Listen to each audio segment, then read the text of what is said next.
This guy's supposed to be a so-called leader. If you were a so-called leader, if you were a true leader, you would be saying to black people, your followers, yo, those are Mexican brothers. Let's unite with them. Let's keep it together. Those are Puerto Rican brothers. You know, those are our West Indian brothers. These are our African brothers. This guy's doing the opposite of that, pitting people against each other. Basically, the worst thing that happened to black people since Jim Crow, in my opinion. You're dividing the people. And then you're using something as sacred as hip-hop, a music form that brings people together of all races, and you're using that to divide people, to sell your bullshit documentaries. This guy came out with documentaries, so-called history documentaries. He's fabricating the truth. A lot of it doesn't even make sense. Doesn't even hold up when you do a little bit of research. It's funny because I was just actually binge watching Drink Champs the other day, and I saw the episode where AZ, I didn't even know that DJ Doo-Wop is now on the road as AZ's DJ, which he's been doing. I didn't even know this. These are two monsters, two heavyweights in the hip-hop industry. AZ, I didn't even know, is half Dominican, and Doo-Wop is Puerto Rican and Cuban. So, bro, what are you talking about? You have this debate going on, and the rapper from the Bronx, Fat Joe, got caught in the middle of it. It's basically like certain people are trying to say that. Now, we know hip-hop is a black form of music, no doubt about it. That's a fact. It's a black American form of music. However, what happens is that you have many people who, in order to lift their race up, they feel a need to push other races down or to try to belittle and exclude other races. A debate sprang forth where certain people were saying that, yes, it's a black form of music, but Puerto Ricans played a big part in the shaping of what hip-hop became. But what happened is that certain black people, a small percentage of black people, not all, a small percentage of black people who were egged on by a certain devilish individual or certain devilish individuals who profit off of the drama. These rumors were made by radical black racists. Let's just say that. Okay, it's a group of these guys that don't want to hear Jamaican, don't want to hear Guyanese, they don't want to hear a black guy that ain't down with them. Right? So their job is to criticize anybody who don't look like them or who ain't black American. Who are these guys?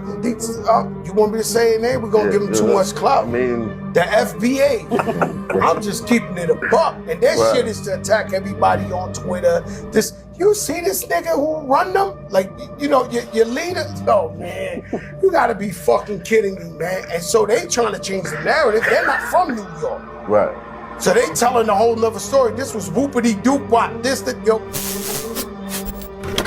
Because you think about it, the South Bronx, which is where it started, especially during that period, was mostly Puerto Rican. Puerto Ricans and blacks living together in harmony for many years. And now you have these figures that come forth and try to throw a wedge in between that so they can sell their little documentaries. It's called Spanish Harlem, but it was blacks and Puerto Ricans living together side by side in the South Bronx, in the Barrio, in the Lower East Side, in Brooklyn, in Bushwick. So we gotta beware of these outsiders, these guys making documentaries about New York City culture. They're not even from New York. Bro, keep that out there in LA. Y'all got enough problems in LA right now. Aren't the Mexicans and the blacks having racial wars in Compton and throughout southern Los Angeles? So keep your business over there. Don't come over here trying to dictate and tell people what's going on, misleading the people, causing possible race wars amongst my people where I grew up, that we've been living in harmony for all these years. So you can keep that over there on the West Coast. Or shout out to everybody on the West Coast. The West Coast has their own problems. What are you sticking your nose in over here for? Again, I'm not going to say the person's name because I don't want to give them the light of day. They don't deserve it. And this could possibly be a dangerous situation. Trying to change the way people think. These are techniques of brainwashing. And he made a term, foundational black Americans. These are these little things, and race soldier and all these foolish terms. These idiotic terms. These are all things that's trying to restructure the way people see things to bring them around to his point of view, to sell his documentaries and books. Even when turning against Hispanics, black Hispanics such as myself, even turning against West Indians, and get this, even speaking against Africans, which is foolish, because that's the root right there of black America. You can lift up your race and your ethnicity without trying to put down others, without trying to exclude others, and without lying about a situation just to make yourself look good. And quiet as it's kept, even white people played a big role in the shaping of hip-hop. This is how hip-hop got to the level that it is, where artists can actually feed their families and become millionaires and create generational wealth.